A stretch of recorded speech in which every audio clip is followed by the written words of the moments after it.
Como vamos atravessar isso? A última coisa que ele disse foi uma pergunta. Ninguém no acampamento base sabia responder. Ninguém jamais saberá. Era 17 de outubro de 2011 e 3 homens estavam em sérios apuros a 6.400 metros de altitude na face sul do Annapurna, no Nepal. Um deles já esperava morrer nas montanhas. Outro quase perdeu a vida exatamente neste mesmo lugar. Mas eles estão de volta aqui por um motivo comovente. Enquanto desciam, a temperatura continuava caindo para abaixo de zero. Os ventos uivavam. Um deles fez uma pergunta assustadora pelo rádio. Depois, silêncio. 10 dias depois, um helicóptero de resgate passaria exatamente por este local e eles não encontrariam nada. Eles não esperavam encontrar nada, pois os alpinistas do Annapurna já estavam mortos. E todo mundo sabia disso. Bem-vindo ao Extreme. No início de outubro de 2011, uma pequena equipe de 3 alpinistas coreanos chegou ao acampamento base do Annapurna 1. Localizado a cerca de 4.100 metros acima do nível do mar, esse acampamento rochoso e desolado ficava aos pés da face sul da montanha. A partir daqui, nos dias seguintes, os alpinistas começaram a se aclimatar, esperando por céu limpo, enquanto planejavam fazer história, subindo diretamente a montanha mais mortal dos Himalaias. Entre os alpinistas reunidos nas barracas do acampamento base, estava Park Yong-suk. Park tinha 47 anos e passou a maior parte de 3 décadas fazendo coisas nas montanhas que a maioria das pessoas consideraria impossíveis. Ele chegou ao topo do Everest pela primeira vez em 1993. Em 2001, ele já havia escalado todos os 14 picos do mundo acima de 8.000 metros, tornando-se a 8ª pessoa na história e o primeiro coreano a conseguir esse feito. No ano seguinte, ele alcançou o ponto mais alto de cada continente. Depois, em 2004, ele esquiou até o Polo Sul sem apoio, puxando seu próprio trenó por 44 dias, sem reabastecimento ou assistência. E em 1º de maio de 2005, 15 meses depois, ele esquiou até o Polo Norte a partir do lado canadense, novamente sem apoio. Naquele dia, ele se tornou a primeira e única pessoa na história a fazer tudo isso. Ele chamou isso de um verdadeiro Grand Slam de explorador. Ninguém igualou isso desde então. Mas por trás de tudo isso, havia algo específico que o impulsionava desde 2007. Naquele ano, Park estava na face sudoeste do Everest com uma equipe de jovens alpinistas coreanos fixando cordas em uma nova rota. Lee Hyun-jo e Hee Jun, 2 dos alpinistas jovens mais promissores da Coreia, ambos treinados por Park, estavam no acampamento 4 a 7.700 metros quando a primeira avalanche séria daquela expedição desceu pela face. A barraca estava lá em um momento e no instante seguinte havia sumido. Ambos os homens morreram instantaneamente. Park ficou em isolamento por meses. Aqueles que o conheciam disseram que ele não estava conseguindo funcionar. Isso era totalmente compreensível. Qualquer treinador, técnico ou professor entenderia isso. Após meses de luto, Park voltou com um anúncio público. Ele iria terminar a rota pelos alpinistas mortos. Ele fez isso na primavera de 2009, no que os jornais de escalada coreanos agora chamam de Rota Coreana de Park. Foi a última grande nova rota estabelecida no Everest naquela época. Embora tenha sido realmente uma conquista histórica, isso principalmente o tirou da escuridão e o impulsionou a olhar para frente. Porque como alpinista, a Rota Coreana de Park já era notícia antiga para essa estrela do alpinismo em 2011. Ele não queria se banhar na glória do passado. Não, ele estava sempre olhando para o futuro. Ele se perguntou o que conquistar a seguir, qual era o maior desafio. Então, ele decidiu enfrentar o quebra-cabeça de escalada mais mortal da época, a face sul do Annapurna. Agora, o Annapurna 1 é, de qualquer forma, uma das montanhas de 8.000 metros mais perigosas da Terra.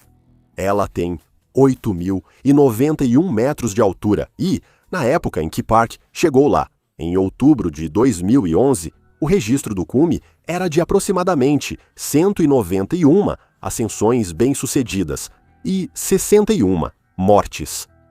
Em outras palavras, para cada 3 alpinistas que chegaram ao topo, um morreu tentando.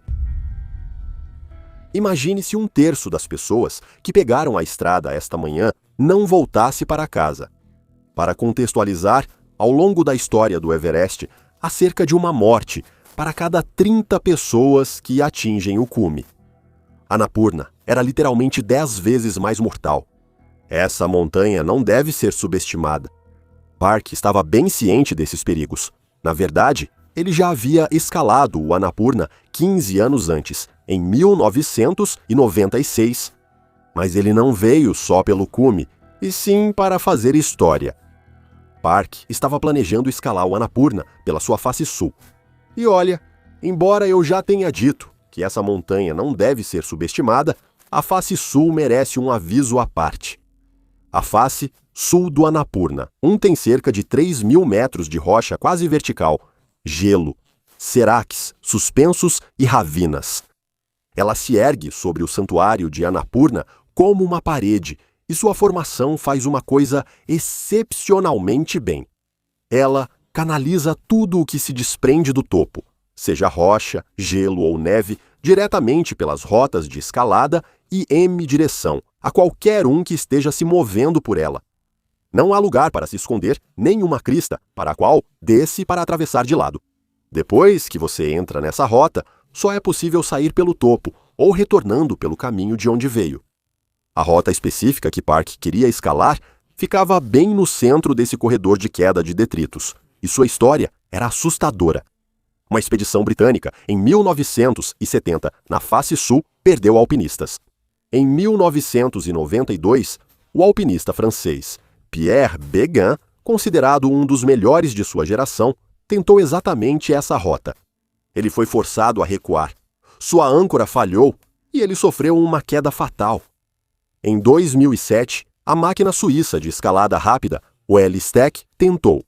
Ele foi atingido na cabeça por uma pedra que caiu, ficou inconsciente e despencou 300 metros pela parede. Ele conseguiu sobreviver por pouco. O próprio Park tinha visto em primeira mão o quão perigosa essa montanha era. Um ano antes, em 2010, Park e outros 2 alpinistas tentaram essa rota. Eles estavam subindo quando uma pedra do tamanho de uma pessoa desceu pela encosta e atingiu seu companheiro de equipe, forçando uma evacuação de emergência. Esse era o histórico da rota que Park estava tentando escalar em outubro de 2011. O fracasso era muito mais provável do que o sucesso. Todo alpinista sério do mundo sabia disso. A Federação Alpina Coreana sabia disso. Park, que estudou todas as principais tentativas pela face sul, sabia disso melhor que ninguém. Na verdade, antes de partir, ele disse o seguinte: "Estou cada vez mais propenso a morrer. Vivo cada dia com um coração agradecido. Mas um alpinista que se acomoda não é um alpinista. Se um tigre perde sua selvageria, ele ainda é um tigre? Nasci com a sorte de um explorador, então acho que vou explorar e escalar montanhas até o dia em que morrer." Agora Park não era suicida. Ele não estava planejando se despedir da vida na montanha. Afinal, ele era um homem de 47 anos com uma esposa e um filho adolescente em casa, em Seul. Na verdade, ele também havia falado em entrevistas sobre diminuir o ritmo, cuidar dos alpinistas mais jovens e focar em suas responsabilidades como figura pública e presidente da fundação. Só mais uma grande aventura, ele pensou. Assim, ele poderia se aposentar e aproveitar a vida que construiu. Enquanto o público ouvia sobre a aposentadoria, quem conhecia Park não acreditava nisso por um segundo. Park queria estar lá para ir à família, sim, mas você não compra uma passagem para a rota mais mortal e inexplorada dos Himalaias e definitivamente não usa a estratégia de escalada que Park estava planejando usar. Mas vamos falar mais sobre isso depois. Park não tentava essa rota histórica sozinho. Abrigados nas tendas ao lado dele, estavam 2 homens cujas escolhas e lealdade uniriam seus destinos de maneiras que ninguém poderia imaginar. Os dois homens com Park não foram escolhidos ao acaso. Eram os mesmos dois que estiveram na corda com Park no Everest em 2009 e que tentaram essa rota com ele em 2010. Kang Ki-suk tinha 33 anos, era de Andong, na província de Gyeongsang do Norte, o mais velho de 2 filhos e uma filha. Ele entrou na Universidade Nacional de Andong em 1997, entrou para o clube de montanhismo e começou a fazer treinos regulares de escalada no Bukhansan, a montanha de granito que domina Seul, antes de seguir para o Himalaia. Em 2004, ele já liderava expedições estudantis ao Denali e explorava as regiões montanhosas do oeste da China. Depois de se formar em engenharia mecânica em 2006, ele entrou para a equipe Godwin Korea Alpine Challenge e se dedicou em tempo integral à escalada. Nesse mesmo ano, em sua primeira tentativa na face sul do Lhotse, um pedaço de rocha caiu sobre ele e o forçou a voltar ao acampamento base. Ele descansou por 2 semanas, tentou novamente e chegou até o último acampamento antes do cume, mas as condições o fizeram voltar. Em 2008, sua primeira tentativa no Everest terminou com congelamento acima do acampamento 4. Ele também abandonou aquela tentativa de cume, voltou no ano seguinte e chegou ao topo pela rota coreana de Park. Entre os alpinistas coreanos, ele era conhecido por falar pouco e escalar com determinação. Kang estava em uma delas quando uma pedra do tamanho de uma pessoa o atingiu e rompeu um tendão do joelho. Ele precisou ser levado de helicóptero para Katmandu e depois voltar à Coreia para a cirurgia. E agora, menos de 12 meses depois, ele estava de volta à base da mesma face. Não sei você, mas se uma pedra rompesse meu tendão do joelho e eu precisasse ser resgatado de helicóptero de uma montanha, pensaria em outro hobby. Mas Kang estava de volta em menos de 12 meses. Ao lado de Kang estava Shin Dong-min, seu parceiro de escalada regular desde 2008. No mundo da escalada, Shin é algo como um fantasma. Ele não era famoso, não dava entrevistas chamativas e quase não deixou rastros na imprensa de escalada. Mas no montanhismo, você é julgado por com quem se encorda.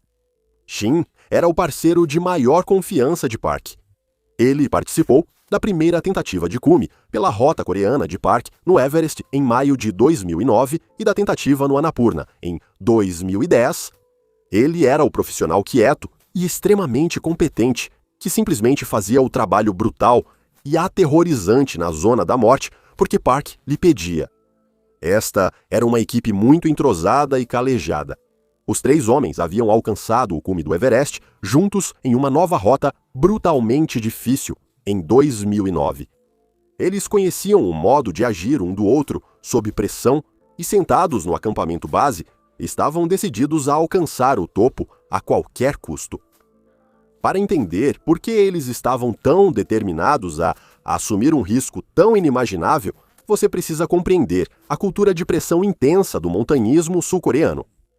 A Coreia do Sul entrou tarde na disputa pelo Himalaia, uma geração atrás dos europeus. Mas, impulsionados por patrocínios corporativos de grandes marcas e um imenso orgulho nacional, eles se tornaram os maiores colecionadores de picos de 8.000 metros em velocidade. Os alpinistas eram tratados como heróis nacionais. Suas chegadas ao cume eram transmitidas no noticiário em horário nobre, o que é bom, eu acho. Quem não gosta de orgulho nacional? Mas a pressão dos patrocinadores era imensa. Se você não escalasse as montanhas mais difíceis e mortais, não conseguia financiamento. E sem financiamento, você basicamente tem que dizer adeus à escalada. Isso criou uma mentalidade de chegar ao topo ou morrer entre os alpinistas. O sistema recompensava o risco extremo com fama e punia os alpinistas cautelosos e conservadores com o anonimato. E isso teve um preço alto. Entre 1990 e 2000, e 11 mais de 60 alpinistas sul-coreanos morreram no Himalaia. Agora, não estou dizendo que Park foi uma vítima desse sistema.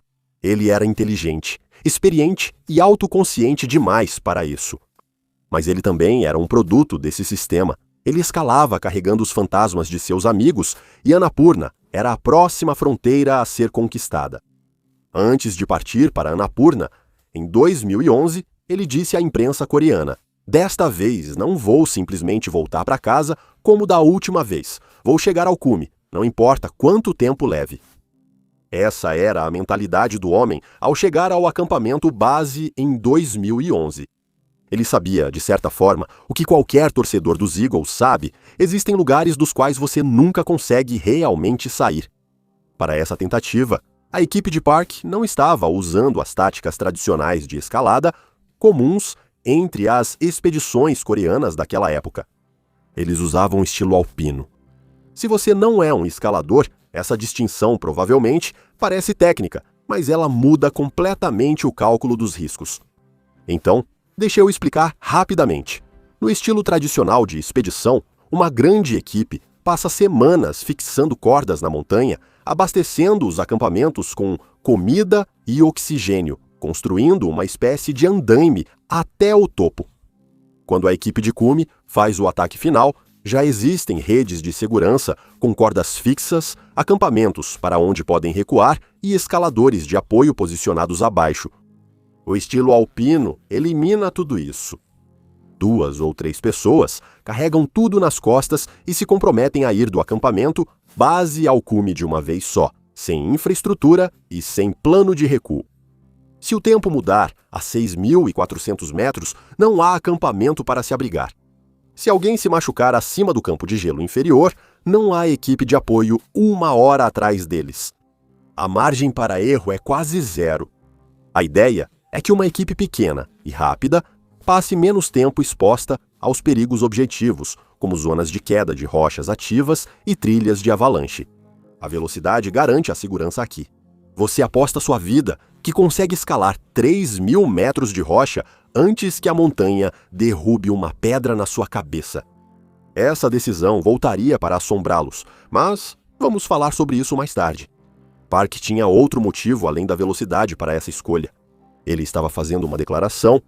Em 2011, ele estava tentando ativamente afastar o alpinismo coreano de sua reputação de ser uma máquina de fincar bandeiras e colecionar cumes, e direcioná-lo para ser um país que produzia novas rotas de escalada com pequenas equipes e sem atalhos. Algo que a comunidade internacional seria obrigada a levar a sério. A rota coreana no Everest de 2009 havia iniciado essa conversa. O Annapurna deveria encerrá-la. No dia 17 de outubro, os 3 homens deixaram o acampamento base e, a princípio, tudo saiu exatamente como planejado. A face sul estava colaborando, eles avançaram rápido e escalaram leves, subindo cada vez mais alto pelo funil íngreme da face sul. Por 1 dia e meio, eles avançaram para cima no vazio, avançando num ritmo impressionante. Na tarde de 18 de outubro, eles haviam alcançado cerca de 6.400 metros, já bem dentro da parte técnica da rota, passando pelas seções inferiores e entrando no sistema de canaletas que corria entre os 2 grandes pilares da face. Essa é a seção que havia parado. Pierre, em 1992, é mais ou menos aqui que Stack foi nocauteado e caiu. E foi aí que tudo deu errado. Veja, tem mais uma coisa que eu não mencionei sobre a face sul do Annapurna: o clima. O Himalaia tem 2 temporadas de escalada.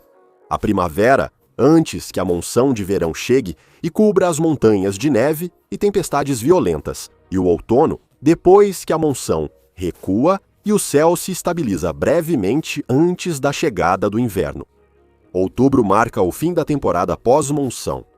O que acontece é que a monção de verão já havia despejado grandes quantidades de neve e no final de outubro, os ventos já teriam varrido a superfície ou compactado a neve, reduzindo drasticamente a chance de uma avalanche massiva. Ainda mais importante, o frio extremo do final do outono congela as pedras soltas no lugar. Age como uma cola temporária para evitar as quedas frequentes e mortais de pedras que tornaram a face sul famosa. É por isso que Park escolheu essa janela. Na verdade, toda a tentativa séria de estilo alpino na face sul aconteceu em outubro.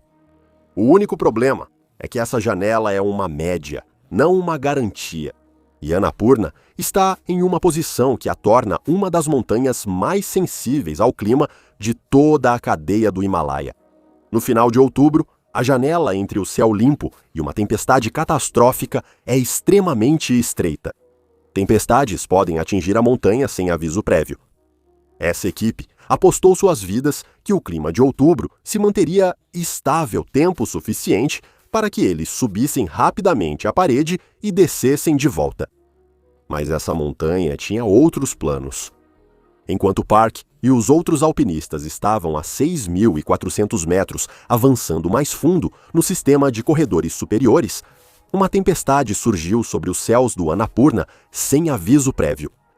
O vento aumentou na face superior, e então aquilo que eles haviam escalado tarde na temporada, justamente para evitar, começou a acontecer mesmo assim. A parte acima deles começou a soltar pedras. E como eles estavam bem no meio daquela seção técnica massiva, sem nenhum lugar para se esconder, tudo o que se soltava da tempestade começava a cair diretamente sobre eles. Lembre-se, eles optaram pela escalada em estilo alpino. Não havia um acampamento 2 para se esconder. Não havia cordas de segurança para prender e descer rápido.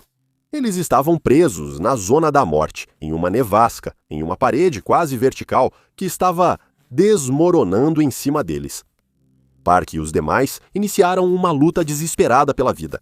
Só posso imaginar o terror absoluto que os 3 homens sentiram naquele momento, tentando descer por uma paisagem alienígena de rocha pura e fendas sem fundo, enquanto eram fortemente atingidos pela montanha acima.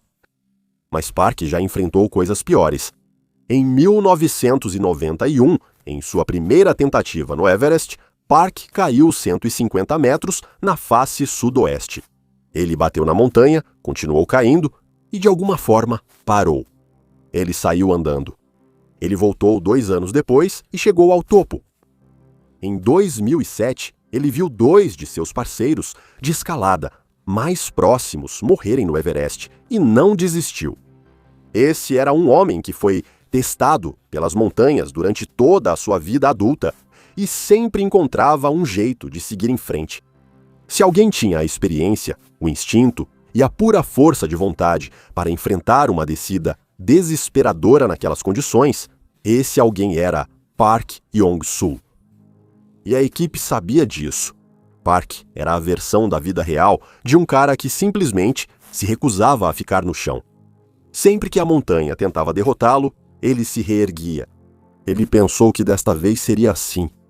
Por volta das 4 da tarde do dia 18 de outubro, Park acionou seu rádio e chamou o acampamento base. Sua voz, segundo relatos, estava calma. Ele relatou que o tempo mudou. Uma forte queda de pedras descia a encosta em direção a eles e que estavam descendo. Então ele fez uma pausa e perguntou como atravessamos aquilo. No acampamento base, ninguém sabia para o que ele estava olhando ou com quem falava. Eles não conseguiam ver o rosto de onde estavam. Eles não sabiam se ele perguntava sobre um corredor de pedras, uma seção de gelo ou uma fenda aberta na rota abaixo. O que eles ouviram foi Park Yong-sok, um homem que passou 30 anos resolvendo exatamente esse tipo de problema, olhando para algo durante sua descida e sem fazer ideia do que fazer. Essa foi a última coisa que ele disse. Então, silêncio. O acampamento base ligou de volta imediatamente. Sem resposta. Eles ligaram novamente. Nada. Eles continuaram ligando durante a noite, até de madrugada, e também na manhã seguinte. Ainda assim, nada. Quando um alpinista fica em silêncio em qualquer montanha do Himalaia, a resposta padrão é a esperança. Mas quando um alpinista fica em silêncio no Annapurna, você espera o pior. Na manhã seguinte, 2 membros da equipe do acampamento base já haviam subido até o pé da parede de onde Park, Kang e Shin partiram. E o que eles encontraram os convenceu de que o destino deles estava selado. O local onde o acampamento avançado deles havia sido montado tinha sido completamente varrido por uma avalanche. Para todos os efeitos, eles sabiam que esses 3 homens provavelmente já estavam mortos. A Federação Alpina Coreana tinha um helicóptero contratado em Katmandu. Ele já estava no ar em 20 de outubro. Do alto, a equipe de busca viu o que parecia ser uma das cordas da equipe. Nos 8 dias seguintes, uma equipe combinada de 5 alpinistas coreanos e 14 sherpas vasculhou cuidadosamente a base da face sul e as fendas em sua base. Eles focaram naquela área específica avistada do ar, esperando que a corda os levasse até os alpinistas, e a princípio ficaram perplexos. Não havia corpos na base da parede e nenhum equipamento espalhado pelo glaciar. Parecia que os alpinistas sumiram junto com seus equipamentos. O que diabos estava acontecendo? Desvio rápido. Mensalmente, há uma história que não chega ao YouTube. Está lá se você quiser. Patreon, link abaixo. Agora, onde estávamos? A única pista deles era a corda vista pelo helicóptero mais cedo. Mas ao chegarem nela, o que encontraram não melhorou o ânimo de ninguém. A corda que procuravam estava parcialmente enterrada sob quase 4 metros de neve. Ainda pior, ela havia sido cortada. Uma corda cortada numa montanha é péssimo sinal. Quando uma corda é encontrada cortada assim, isso significa uma de 2 coisas. Ou um pedaço de rocha se soltou da face acima, com força suficiente para cortar o nylon trançado, o que exige um impacto que nenhum corpo humano sobrevive. Ou uma avalanche passou com tanta violência que a corda foi simplesmente rompida pelo peso e velocidade de tudo se movendo ao mesmo tempo. Isso significa que seja o que for que desceu daquela face, não apenas derrubou esses homens. Não deu a eles chance de reagir, de fazer autodetenção, de cravar a picareta e se segurar. Isso atingiu com uma força que termina tudo instantaneamente e completamente. E isso explica por que a busca não encontrou mais nada, porque esse tipo de força significa que eles não caíram em algum lugar próximo. Eles foram levados para dentro das fendas e rachaduras da face sul, provavelmente empurrados para lugares que uma busca de 10 dias com 14 sherpas e um helicóptero não consegue alcançar. Os alpinistas estavam definitivamente mortos e a equipe de busca sabia disso. Então, em 28 de outubro, 10 dias depois que Park fez aquela pergunta no rádio, a Federação Alpina Coreana suspendeu a busca. Mesmo que por milagre tivessem sobrevivido à queda, tinham levado comida para apenas 4 dias nas mochilas. 10 dias na zona da morte, sem abrigo, suprimentos ou cordas fixas, é literalmente impossível sobreviver. Park, junto com Kang, Ki-sok e Shin Dong-min, foram oficialmente declarados mortos. Ele tinha 47 anos de idade. Em 3 de novembro de 2011, a Federação Alpina Coreana realizou um funeral conjunto para os montanhistas no salão funerário do Hospital da Universidade Nacional de Seul. Foi a primeira vez que a federação organizou um serviço combinado para uma expedição. Mais de 4.000 enlutados passaram pelo local. A esposa de Park e seu filho adolescente, Seong-min, estavam na frente do salão. Durante o serviço, as palavras de Park foram exibidas na tela. Montanhistas devem ir para as montanhas, exploradores devem ir explorar. Cidades não são lugar para alpinistas. Eu tenho o destino de um explorador. Meu destino é explorar até morrer. E foi exatamente isso que ele fez. Park Yong-seok fez uma escolha consciente ao escalar a face sul do Annapurna, sabendo plenamente o que isso poderia lhe custar. Mas no Everest, as pessoas que morrem nem sempre têm essa escolha. Sherpas são enviados à zona da morte por uma engrenagem comercial que trata grandes alpinistas como descartáveis. E isso nos leva à nossa próxima história.